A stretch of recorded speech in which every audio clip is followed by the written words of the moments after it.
Herkese merhaba arkadaşlar, kanalıma hoş geldiniz. Yepyeni bir videoyla karşınızdayım. Arkadaşlar, bugünkü videomuzda Türkiye'nin güzel oyuncusu Demet Özdemir'den yepyeni paylaşımlar geldi. Ben de bu muhteşem görüntüleri sizler için YouTube kanalımda video halinde sunuyorum.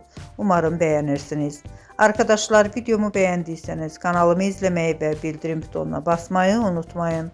Şimdilik benden bu kadar olsun. Yeni videomuzda görüşmek üzere. Hoşça kalın.